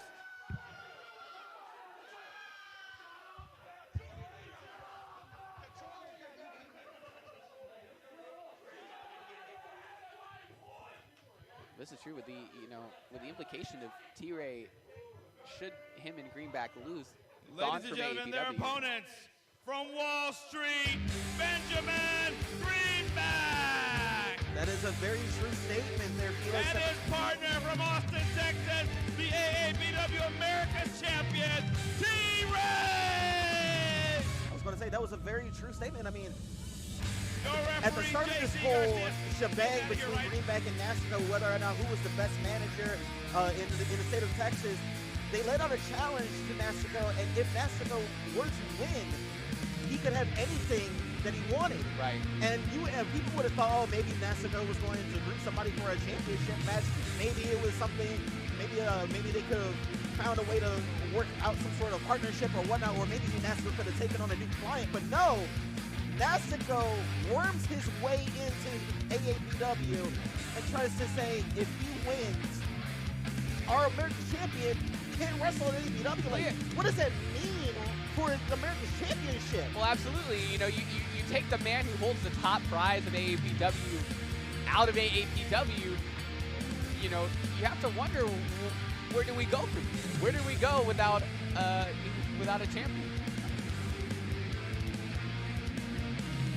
We all know that Greenback is one of the most detestable human beings here in AAPW. I don't care much for him, but I will be damned if I let some out of towners disrespect my arena, my home, AAPW. Well, absolutely. You know, sometimes in a time of need, you have to call on someone who you expect the least. And for at least tonight, Greenback and T-Ray are carrying that mantle, I guess. Yeah, carrying as much of AAPW on our shoulders as the rest of us are, because, you know, with our champion gone, I don't know what I'm going to do on Saturday nights. I don't know either. You see the size of Angel Camacho and T-Ray, just two behemoths. I mean, T-Ray, we've all seen like his physical size and stature and that explosiveness, but you look at the freak of nature that Angel Camacho is. Absolutely, you know, very similar. You could say Rikishi and Yokozuna-esque vibes from a big man like this. You know, and I've heard some rumors too that he can move just as well as any of them. So not only do you have to take the fact that you're challenging a super heavyweight, but a super heavyweight that can move, that's light on his feet, that's scary. It looks like we have the battle of the managers to start things off, or maybe not, as Nastico sized up Greenback and sent his dog into the match, Angel Camacho. Yeah, I imagine that with Nastico coming out in his slacks that he's determined to let Camacho do a lot of the heavy lifting around here. T-Ray giving Greenback a strategy here to how to keep the big man down, hopefully, if he can get that chance.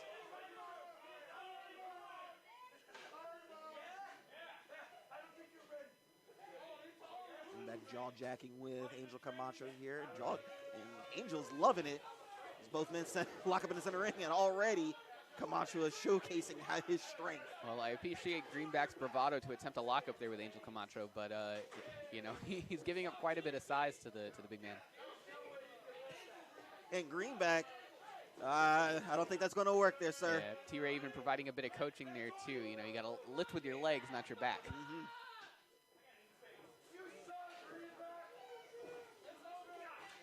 Side headlock by Greenback here.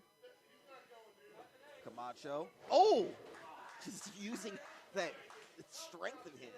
Oh, and now T-Ray tags in. Yep, Greenback more than comfortable passing the reins off to his big man. Here we go. T-Ray, APW's America's champion. Ooh, takes a swing at Nastico. Yeah, obviously no title on the line, but you would think with the implications with what hangs in the balance, this could mean just as much, if not more, than a championship match. Indeed. If Camacho and Nastico walk away with the victory here, it's as good as taking the title and, you know, heading out of town.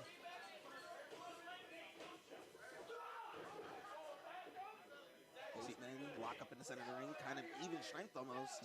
Yeah, T-Ray providing much more of a challenge for Camacho there, as two men kind of had a standoff.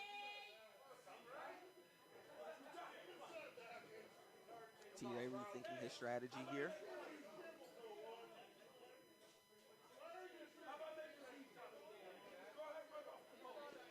Greenback and T-Ray working out a bit of a strategy here, see what they could do to attack Camacho.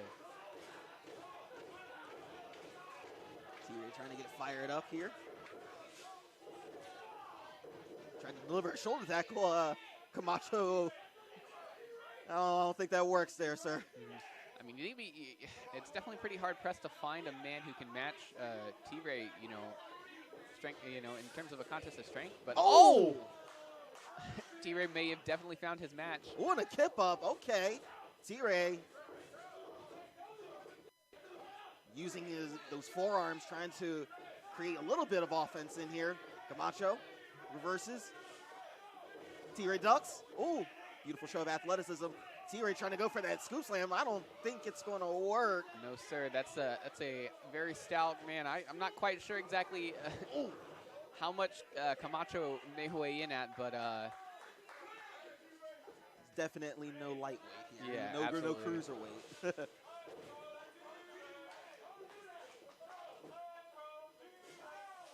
Camacho in control here, putting all of his weight in the corner on T-Ray there.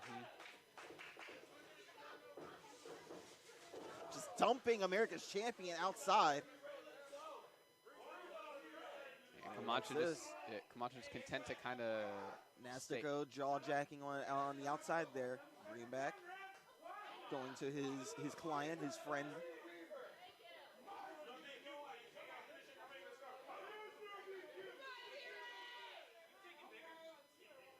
Greenback re-strategizing. I mean, you've got to think, there's, if I haven't seen him yet, but I haven't seen a man like Camacho around AAPW quite before. So, this is probably new territory for Team Greenback.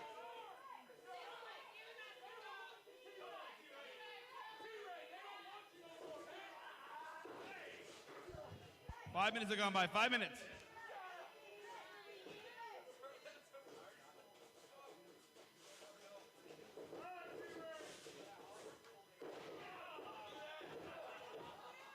Camacho using his body weight there to just plant T-Ray. Oh, what's this? Oh, my. Oh, T-Ray dodging at the last second there. And now Greenback going in to pick apart the pieces.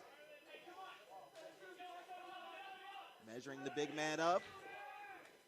Oh, I tried to give him a short arm Stan Hansen-esque lariat, but unfortunately, it's taking too much time. Oh, like a freight train just barreling down. Yeah, I'm sure Greenback's seen his stocks crash hard, not quite as hard as that. Greenback meet the immovable object known as Angel Camacho. Angel tagging in Nastico. Now that Greenback's nice and weakened, Nastico's going to take his leisure in picking apart, the last real manager of APW.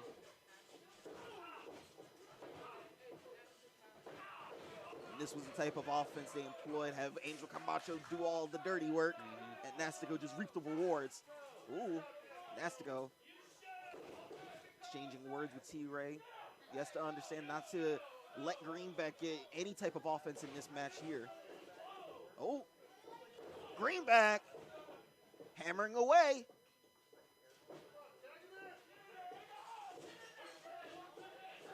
Nastico gets the tag out for Angel Camacho, and now Greenback back on the defensive.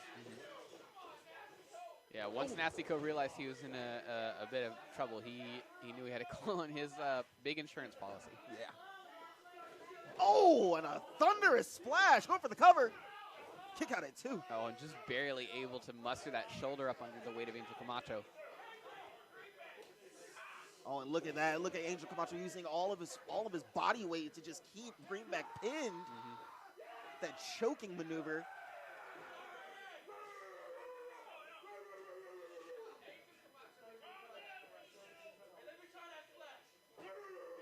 Jesus, you see Greenback's head get swallowed up by Camacho's just armpit. That is one big man, a dangerous man. Has to go back into the match here. Splash into the corner. Greenback's out of it.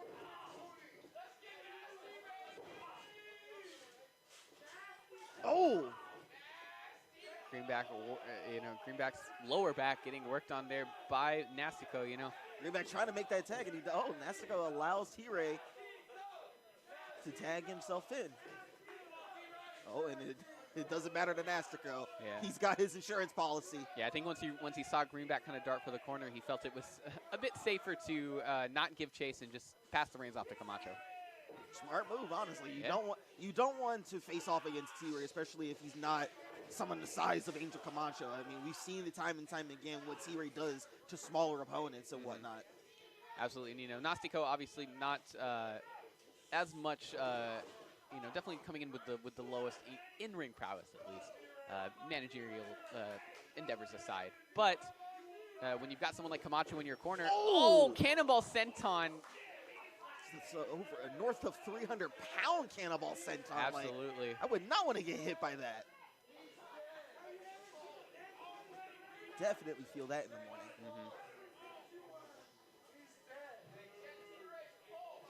Camacho in full control of this match. He just tosses T-Ray into his own corner. He either wants T-Ray to make a tag or he wants to continue the punishment. Oh, Greenback forces the tag.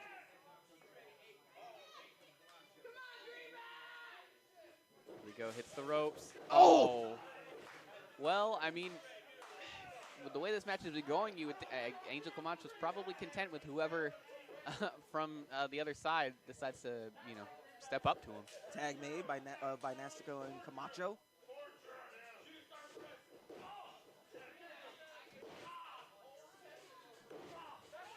Nastico just picking apart Greenback with those 10 minutes have stomps. gone by. 10 minutes. Laying in the boots there. Greenback back on his feet. Ooh, clubbing blow. Couple of body shots by Greenback. Oh, and Nastico right back at it with an eye rake. Smart just kind of tossing Greenback back over to his side of the ring. I'm sure he's fine with T-Ray in the ring against Camacho, but if Greenback happens to tag T-Ray in, I don't think Nastico will be ready for that. Covered by Nastico.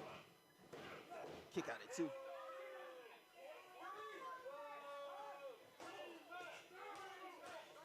Nastico and Greenback trading blows. Oh, Camacho.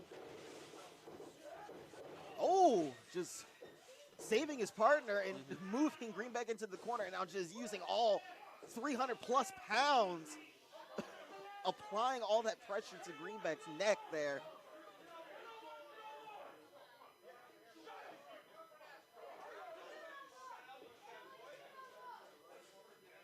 And now, what's Greenback to do? He's back in the corner. Nastico and Camacho both laying boots into him. He's got to get over to T-Ray, but with Camacho kind of showing that he's a fairly unmovable object, is getting over to T-Ray even really the answer here? I don't know. At this point in time, I understand this fight is about pride and whatnot, but a fight's a fight. You got to do whatever it takes to win. In my opinion, I would find something the quickest, nearest, biggest thing next to me and use it against Angel Camacho to get him out of the match as quickly as possible. Absolutely. Greenback delivering some shots there to Nastico. Nastico coming with a chop of his own. Greenback delivering a chop.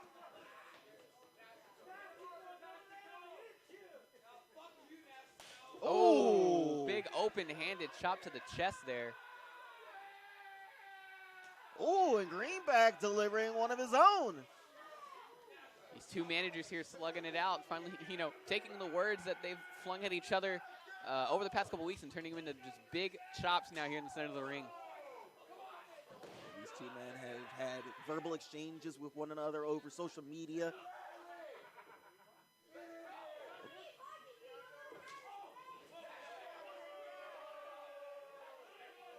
A little bit of showboating here by Greenback. Nastico calling for a bit of a timeout there. Oh, wow. Well, the great minds think alike, Yeah. no matter how slimy they are. yeah, they say you can't really teach an old dog new tricks, but, it was definitely going for the cover. Nastico kicks out at two. The two managers trading now eye pokes, trying to find their way back to their respective corners. Nastico tags in Angel Camacho. T-Ray comes in for Greenback. Now the heavy hitters are back in it. T-Ray trying to hammer away, trying to find some type of offense. Went for a Superman punch. Didn't really affect Camacho that much. Yeah, he's got him. Ducks the line. Oh, going for an O'Connor roll. Oh, doesn't get it. Camacho. Jawjacking with the fans. Not paying attention. Oh, my. Oh, my. And he was able to get the big man up with a big side slam. But it looks like they may have taken as much out of T-Ray as it did Camacho. But, you know, T-Ray finally able to get the big man off of his feet. This is the opening that Greenback and T-Ray need. Let's see if T-Ray can keep up the pressure, keep on the onslaught here. But I don't know. I mean, you see how much strength it took just to lift up Angel Camacho. Imagine how much strength T-Ray has left in the back. Oh, my. Oh. I was going to say how much strength T-Ray had left in the tank. And as you saw, not much, as he couldn't escape that body just, oh, man. That's a big body check there by Camacho. Just rocketed his entire body at T-Ray, laying him out. And what does Angel Camacho have in store? Why does he have a kendo stick?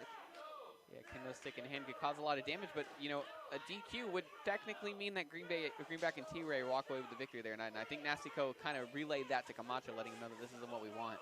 But Camacho doing something very risky here, going up to the second, maybe top rope almost.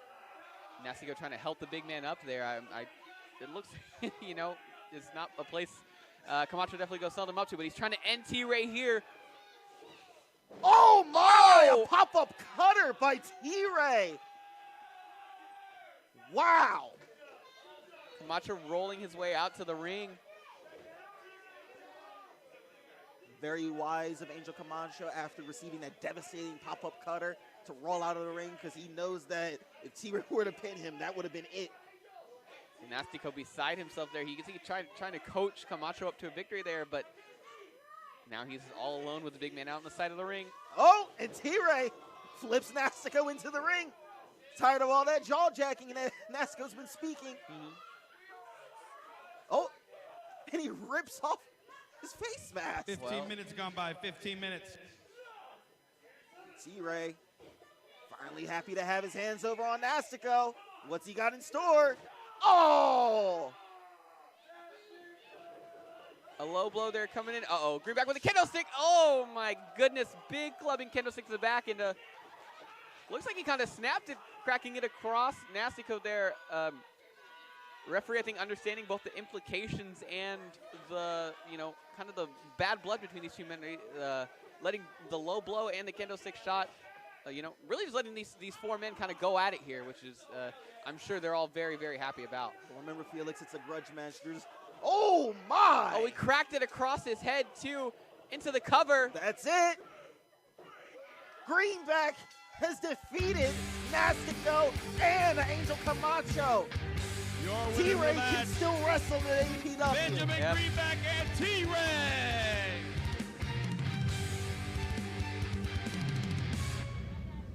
What a way to defend the honor and pride that is AAPW. Never letting out-of-towners come out and trash your home. You may still be a very despicable human being, Greenback, but from the bottom of my heart, I thank you for defending the honor and sanctity that is AAPW. True, yeah. Great showing here by Greenback and T-Ray, defending really their right to work here. And for the time being, at least, we have an AAPW America champion.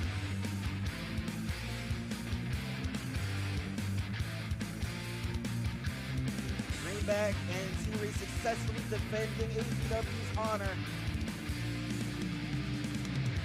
and proving to Nastico that he is the realest and only manager in professional wrestling.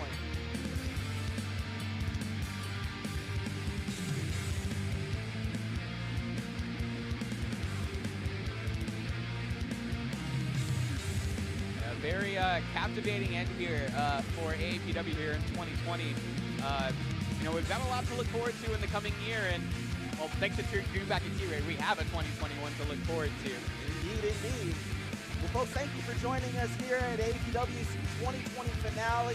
We want to thank you for sticking by with us this entire year. We know that 2020 has been a very unpredictable year with all the current events happening and whatnot. But we want to say a good thank you to all of you for continuing tuning in and showing us support even in these trying times. And I say, like you said earlier, there is so much to expect in 2021. I can't wait to see what APW does to bring it up to the next level in 2021. But until then, I'm Eli Freeman. This is my co-host, Felix Rogers. We will see you January 2nd.